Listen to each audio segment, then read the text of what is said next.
لہذا جو علم آپ کو ملا ہوا ہے اس پر بھی آپ اللہ کا شکر ادا کریں, اور وہ بھی عام لوگوں سے بہت زیادہ ہم نے علم دیا ہے. تو یہ اللہ کی دین ہے, اللہ کی فضل ہے, اللہ کا فضل ہے آپ کے اوپر. ہم چاہیں تو یہ علم بھی لے لیں آپ سے. تو جتنا علم اللہ نے آپ کو دیا یہ اللہ کی طرف سے آپ کو دیا گیا ہے, یہ انسان کا کمال نہیں ہے. ہم چاہیں تو یہ علم واپس بھی لے سکتے ہیں. تو اس لیے جب اللہ نے اپنے فضل سے آپ کو ایک علم دیا ہے تو آپ اس پر اللہ کا شکر ادا کریں, اور جس چیز کا علم اللہ نے آپ کو نہیں دیا اس پہ آپ رنجیدہ اور افسوس نہ کریں. آپ اس کی مثال ایسے ہے جیسے ایک شخص ہو جس کو کسی نے بہت ساری چیزیں لا کے گفٹ کر دی ہوں, کوئی چیز نہ ملی ہو, اس پہ وہ رنجیدہ ہو, تو ہم اسے کیا کہتے ہیں کہ بھئی یہ جو آپ کو یہ چیز ملی ہے یہ بھی آپ کی محنت سے نہیں ملی ہے, یہ بھی کسی نے آپ پر احسان کر کے آپ کو دی ہے. تو جو چیز آپ کو کسی کے احسان کی وجہ سے ملی ہے اس پہ تو آپ کو شکر ادا کرنا چاہیے. اس میں یہ دیکھنا کہ فلاں چیز کیوں نہیں ملی, فلاں چیز کیوں نہیں ملی, یہ اس کا موقع نہیں ہے. تو اللہ بھی اپنے حبیب صلی اللہ علیہ وسلم کو گویا کہ تسلی دے رہے ہیں کہ ہم نے جو آپ کو علوم عطا کیے ہیں, ہم چاہیں تو یہ علوم بھی آپ سے واپس لے لیں. تو انسان کو جتنا علم اللہ نے دیا اس پہ اس کا شکر ادا کرے, اور جو چیزیں اس کے مینٹل لیول سے اوپر کی ہیں ان چیزوں کا علم حاصل نہ ہونے کی وجہ سے غمزدہ نہ ہو, کیونکہ ہمیں تو جو بھی ملا ہے اللہ کی وجہ, اللہ نے ہمیں بھیک میں دیا ہے گویا کہ وہ. اس لیے آگے اللہ نے فرمایا وَلَئِن شِئْنَا لَنَذْهَبَنَّ, اے نبی اگر ہم چاہیں تو ہم لے جائیں بِالَّذِي أَوْحَيْنَا إِلَيْكَ, اس علم کو جو ہم آپ کی طرف وحی کر رہے ہیں. جتنا علم اللہ نے آپ کو دیا ہم اس کو سلب کر سکتے ہیں. سلب کرنے کی دو صورتیں ہوتی ہیں, آئندہ کے لیے وحی نازل ہونا بند ہو جائے, اور یہ بھی صورت ہو سکتی ہے کہ جو وحی نازل ہوئی ہے وہ جو علوم اللہ نے آپ کو دیے ہیں وہ سارے آپ کے ذہن سے اللہ تعالیٰ اجھل کر دیں. آگے اللہ نے فرمایا ثم لا تجد لك به علينا وکیلا, پھر اس علم پر آپ ہمارے لیے کوئی اپنا مددگار, اپنے لیے کوئی ہمارے خلاف مددگار بھی نہیں پائیں گے, کیونکہ اللہ سے بہرحال کون لڑ سکتا ہے, کون ہے جو اللہ سے وہ علوم چھین کے آپ کو واپس دے دے, یہ پاسبل نہیں ہے. الا رحمتا من ربک, یہ الا قرآن کا بہت جگہوں پر بڑا مزیدار ہوتا ہے. میں حرم میں نماز پڑھ رہا تھا, شیخ المعیقلی حرم کے امام ہیں, بڑی زبردست تلاوت کرتے ہیں. جب سورہ معارج پڑھ رہے تھے عشاء کی نماز میں پہنچا عمرے کی نیت سے, تو وہ سورہ معارج بڑی پیاری آواز میں پڑھتے ہیں, وہ بہت پیارا قرآن پڑھتے ہیں کہ ان الانسان خلق ہلوعا اذا مسہ الشر جزوعا واذا مسہ الخیر منوعا.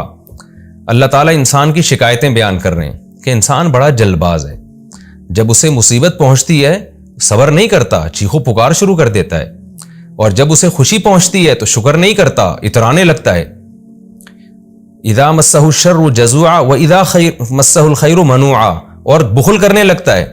الا المصلین, یہاں بھی الا ہے. اللہ فرماتے ہیں ہاں, الا کا مطلب آسان ترجمہ ہوگا ہاں, کچھ لوگ ہیں جو ایسے نہیں ہیں. المصلین, جو نمازیں قائم کرتے ہیں.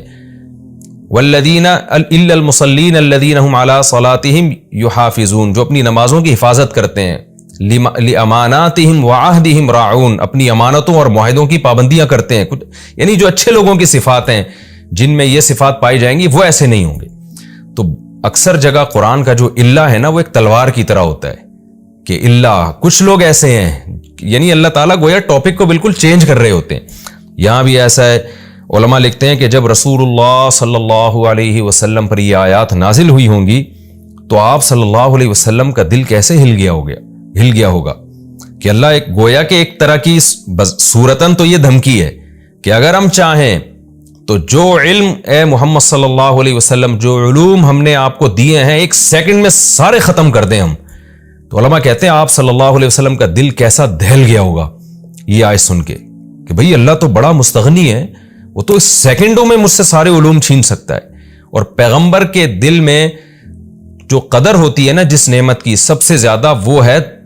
علم. ایک کروڑ پتی ارب پتی آدمی ہو جو پیسے پہ بڑا مرتا ہو, ہر وقت دولت کی فکر میں لگا رہتا ہو, اسے سب سے بڑا کھٹکا یہ ہوتا ہے کہ مجھ سے دولت چھن نہ جائے. ایسے موقع پہ حکومت, کوئی پاورفل ریاست اس سے آ کے کہے یا بادشاہ اس سے آ کے کہے کہ میں چاہوں تو سیکنڈوں میں تمہاری دولت تم سے چھین لوں, تو آپ سوچئے جو سیٹ جس کے دل میں پیسے کی محبت ہے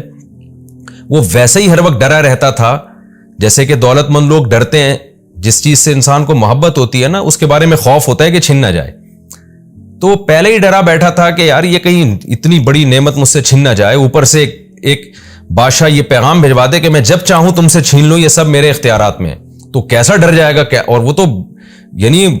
اور زیادہ ڈپریشن میں چلا جائے گا۔ تو پیغمبروں کی نظر میں جو سب سے بڑی اور ویلیویبل نعمت ہے نا وہ علم ہے۔ پیغمبر دولت پہ نہیں مرتے، وہ تو دنیا کو مسافر خانہ سمجھتے ہیں۔ تو سوچئے جب رسول اللہ صلی اللہ علیہ وسلم کو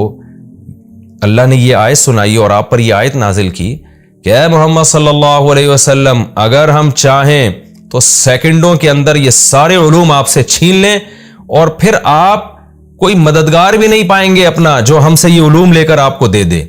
تو کیسی بجلی گری ہوگی سید الانبیاء صلی اللہ علیہ وسلم کے دل پر۔ اس لیے اللہ نے اللہ کی تلوار چلا دی کہ اے محمد آپ غم نہ کیجئے، الا رحمتا من ربک، ہاں تیرے رب کی رحمت،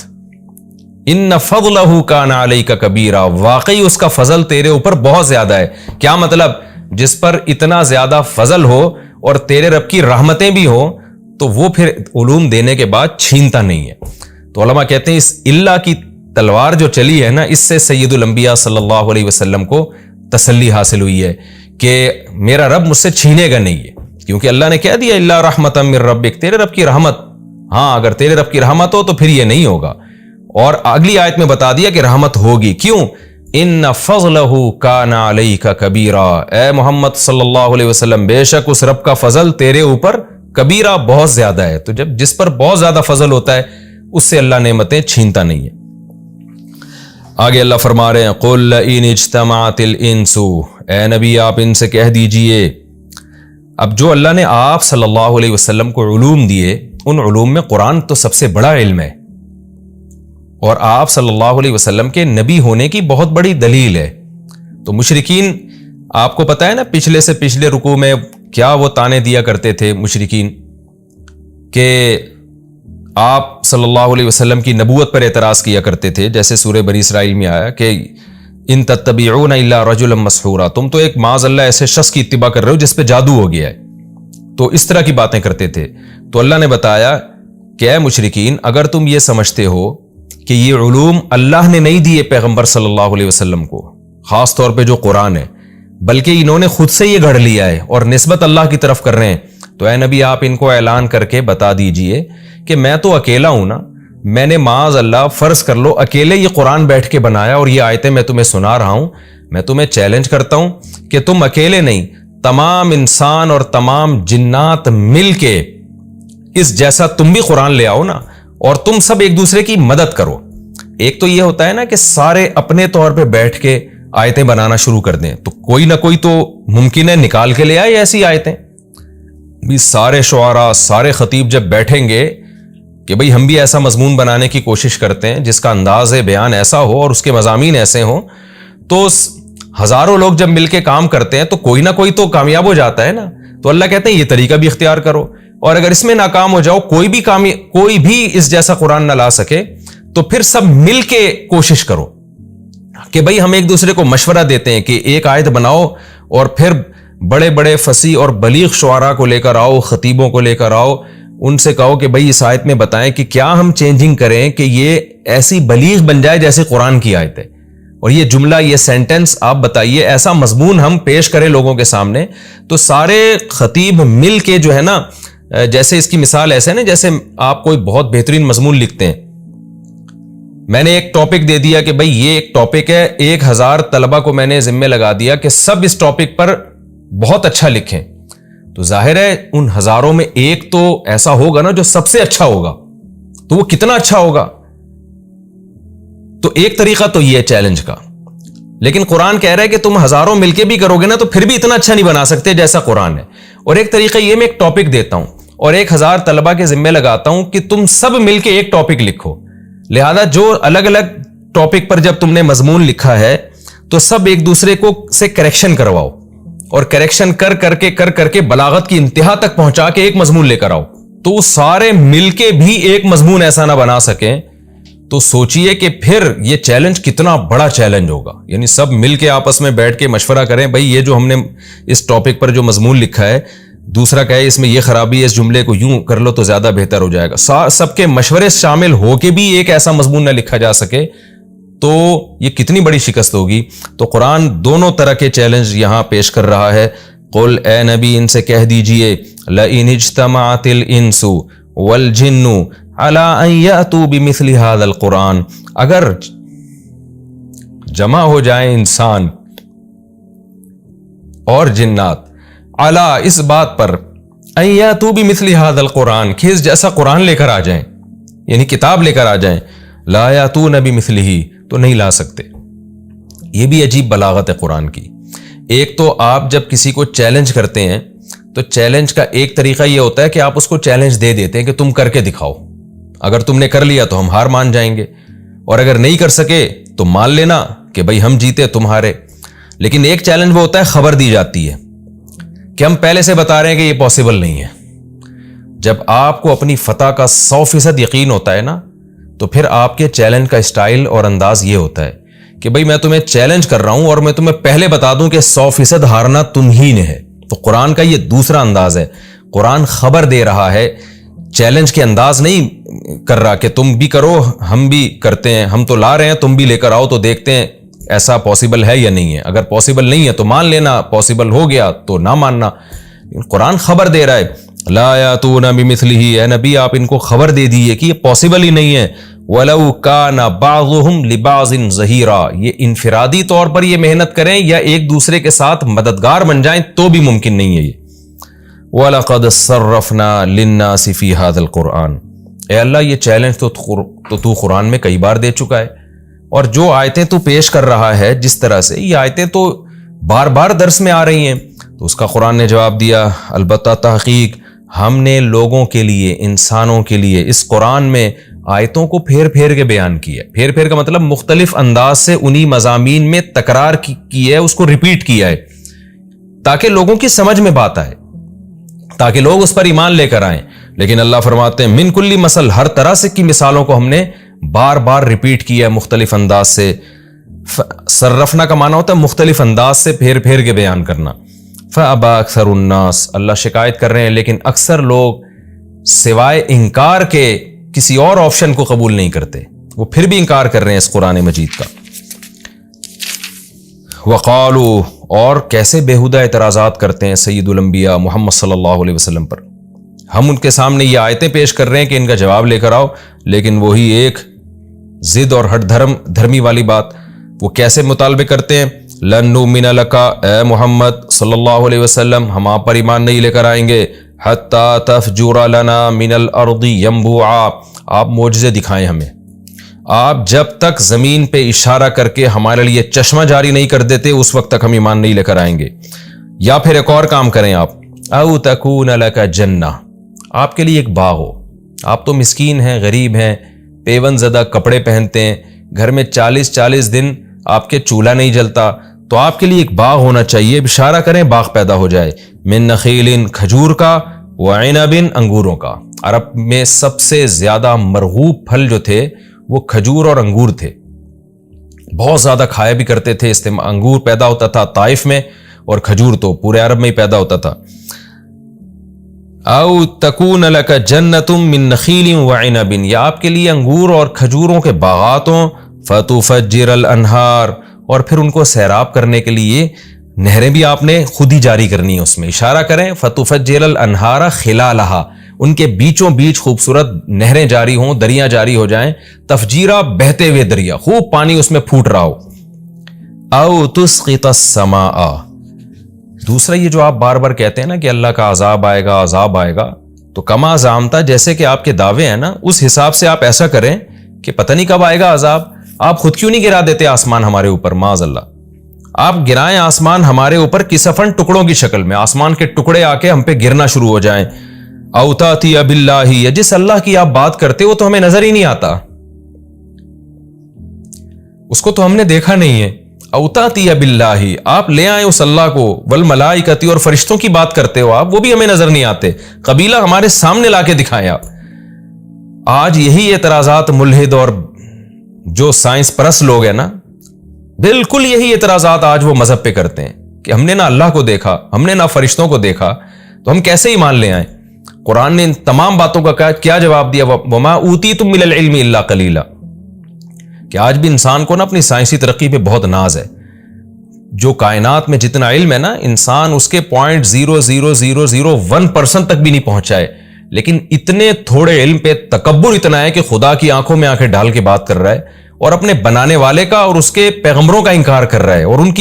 ان سچے پیغمبروں کی باتوں کا انکار کر رہا ہے۔ تو یہ جیسے پہلے مشرکین کا جو انداز تھا، آج بھی وہی انداز ہے آج کے ملحدین کا۔ اللہ کہتا ہے او یکون لک بیت من زخرف، یا ایک اور بات ہم آپ سے چاہتے ہیں کہ آپ کے لیے ایک گھر ہو سونے کا۔ آپ تو بھائی اللہ کے لاڈلے ہو نا، آپ کہتے ہو میں اللہ کا لاڈلا پیغمبر ہوں، تو یہ غربت میں کیوں آپ کا وقت گزر رہا ہے؟ سونے کے آپ کے پاس محلات ہونے چاہیے۔ او ترقی فی السماء،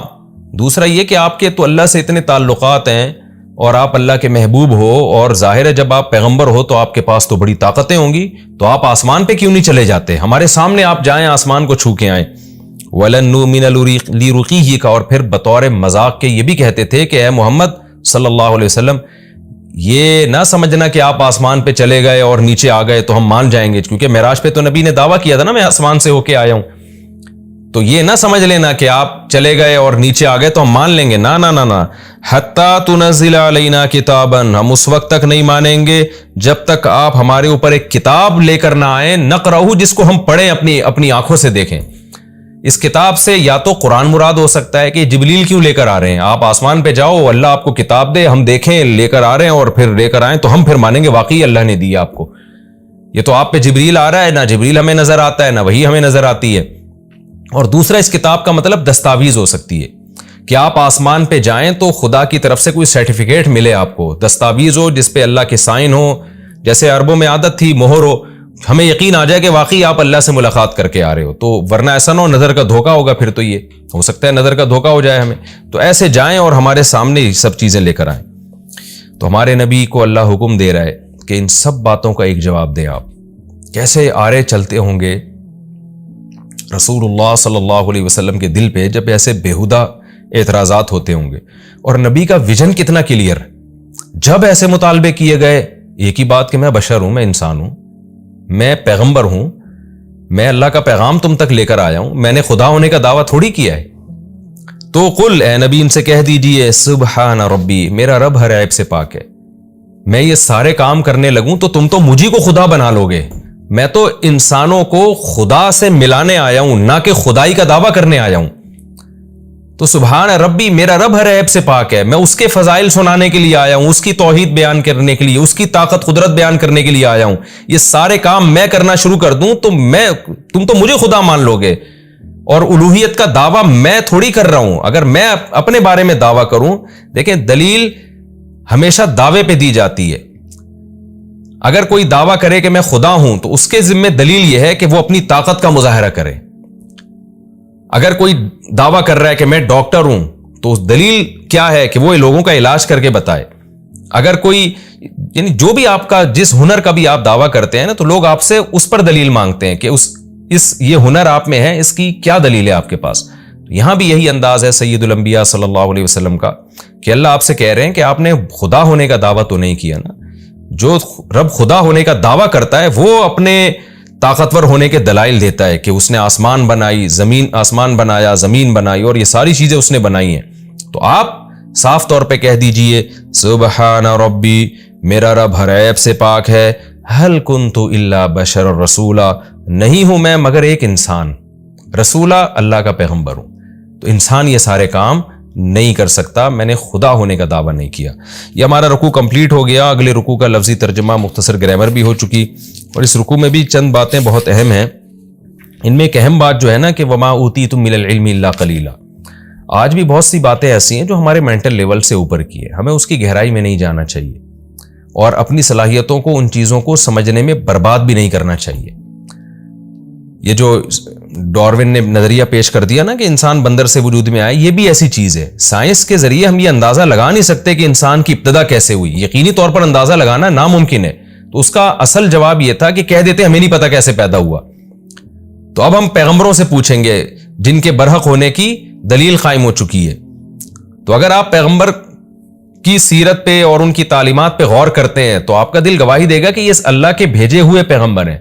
تو پھر ان کی خبر پہ آپ کو یقین کرنا پڑے گا کہ انسانیت کی ابتدا آدم سے ہوئی ہے۔ یہ میں فرض کر لیتا ہوں کہ اب مان لیا جائے کہ انسانیت کی ابتدا آدم سے ہونا یہ سائنس سے ثابت نہیں ہوتا، ورنہ حقیقت یہ کہ تھوڑی سی کھوپڑی انسان استعمال کرے تو یہ سائنس سے یہ بات ثابت ہوتی ہے. آج اتنی آبادی ہے اور اس آبادی کو آپ پیچھے لے کر جائیں تو یہ گراف ایسے جائے گا قلت کی طرف، تو بہت جلد یہ اوپر جا کے یہ ایک انسان پہ جا کے ختم ہو رہا ہے. گراف کے ذریعے کتنی چیزوں کو سمجھایا جاتا ہے نا، کہ جیسے سائنسدان کہتے ہیں نا بگ بینگ تھیوری کہ یہ کائنات پھیل رہی ہے، تو پھیلنے سے اندازہ ہوا کہ کسی وقت سکڑی ہوئی تھی یہ، تو یہ سائنس سے ہی ثابت ہوا ہے کہ یہ سکڑی ہوئی تھی، بعد میں پھیلی ہے، کیونکہ پھیلتی چلی جا رہی ہے. اس کا مطلب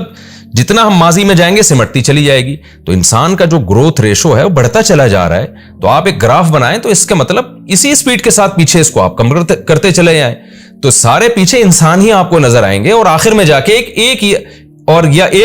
ایک مرد اور عورت پہ جا کے یہ ختم ہو جائیں گے. 2 اور 2 4 کی طرح بات ہے، لیکن کیسے خدا کے بغاوت ہے اور کیسے خدا کا انکار اور خدا کی تعلیمات کے انکار میں انسانوں نے کیسے فضول نظری اور فلسفے گھڑے ہیں تاکہ خدا کو اپنی ڈکشنری سے نکالے.